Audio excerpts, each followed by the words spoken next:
안녕하세요. 스위치입니다. 오늘 영상은 성공적인 주식 투자를 위해 기본적으로 알아야 할 사항을 알려드리려고 합니다. 끝까지 집중해서 시청해 주시고 도움이 되셨다면 구독과 좋아요도 부탁드려요. 먼저 그림을 보시면 숲의 모습이 보입니다. 옛말에 숲을 보아야 나무를 알 수 있다고들 하죠. 그럼 대체 주식에서 숲은 무엇일까요? 다들 예상하셨겠지만 바로 코스피와 코스닥 지수입니다. 자, 그럼 다음 그림은 나무들의 종류인데요. 이 사진이 주식에서는 어떤 것을 상징할까요? 네, 바로 섹터입니다. 예를 들어 2차 전지, 반도체, BBIG, 그리고 최근에 이슈가 있었던 SMR 등이 있습니다. 마지막 그림입니다. 그럼 이렇게 같은 종류의 나무들은 섹터 안에 각 종목들이 되겠죠? 결론적으로 말씀드리면 아무리 나무 하나가 뛰어나더라도 그 나무 종류가 계절적 영향이든 자연적 재해이든 악재가 발생한다면 쓰러질 수밖에 없습니다. 마찬가지로 아무리 그 나무 종류가 다른 나무 종류보다 성장성이 좋다 하더라도 숲 전체가 개발로 인해 또는 쓰나미로 인해 사라진다면 나무들이 피해를 볼 수밖에 없지 않을까요?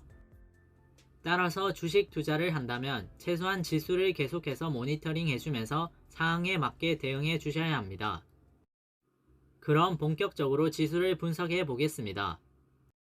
먼저 코스피 지수인데요. 11일 금요일 0.77% 상승한 3249포인트로 마감이 되었습니다. 혹시 차트에 선들이 많아서 복잡해 보이시나요?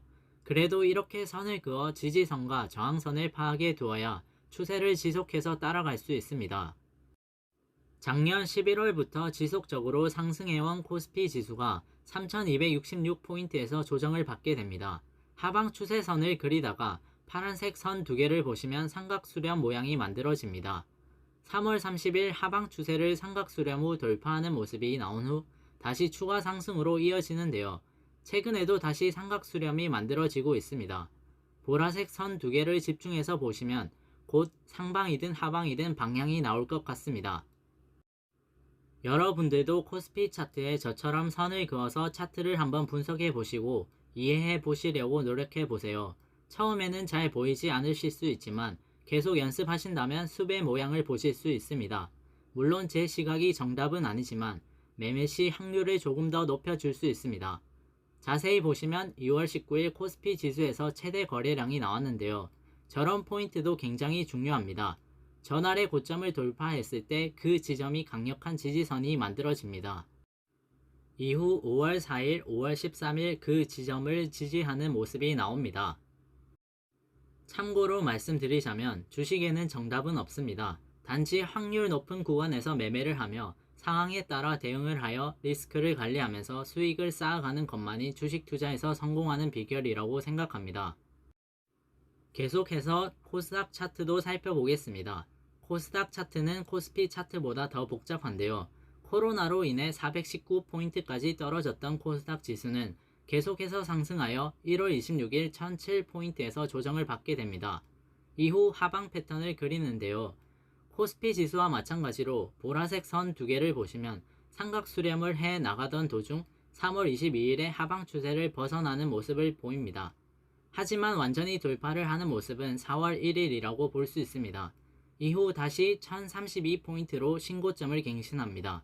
그리고 최근에는 3중 바닥의 모습이 나오고 거래량이 가장 많이 나온 2월 17일의 고점 라인인 980포인트를 지지하며 상승 추세를 이어가는 중으로 분석이 됩니다.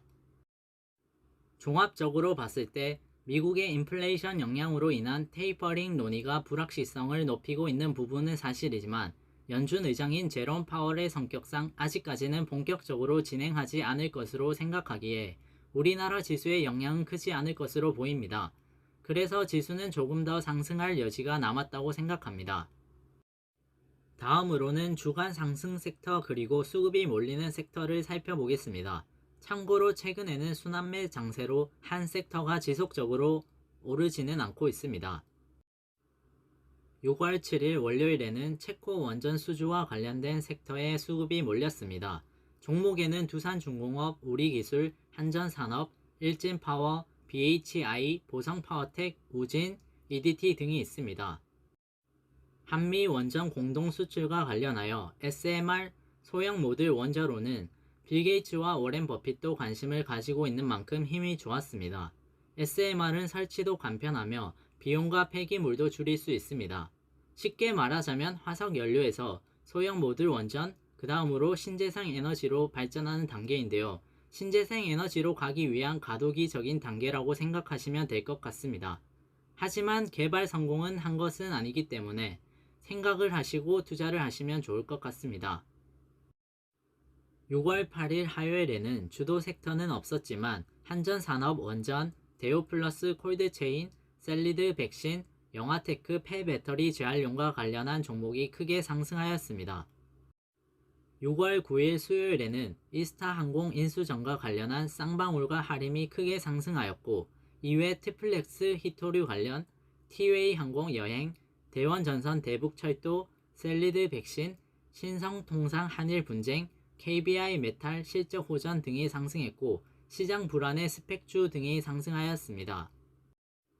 6월 10일 목요일에는 동양, 윤석열 정책 관련, 윤석열 수사 착수 소식에 이루온 이스타코 수성이노베이션 등이 상승하였고, 이외 임플란트 관련주와 신풍제약, 경구용 치료제 성구매도 상승하였습니다.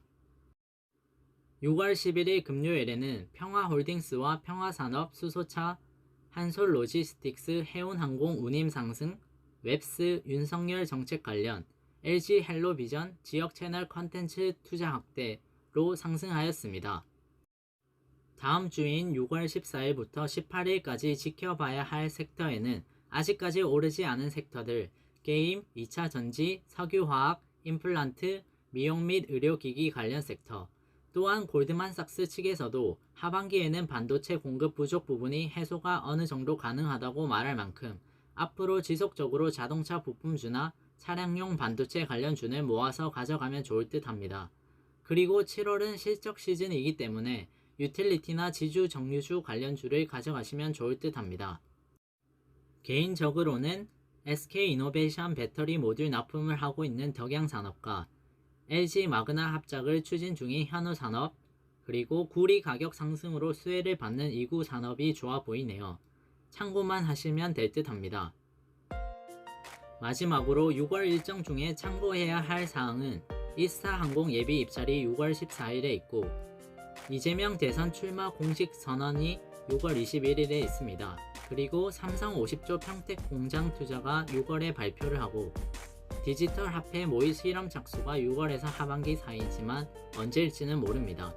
카카오페이 상장 예비 심사 청구가 6월 말에 있습니다. 투자하실 때 참고하세요. 제가 모르고 있는 일정이나 정보가 있다면 댓글로 남겨주세요. 이상 스위치였습니다. 시청해주셔서 감사합니다.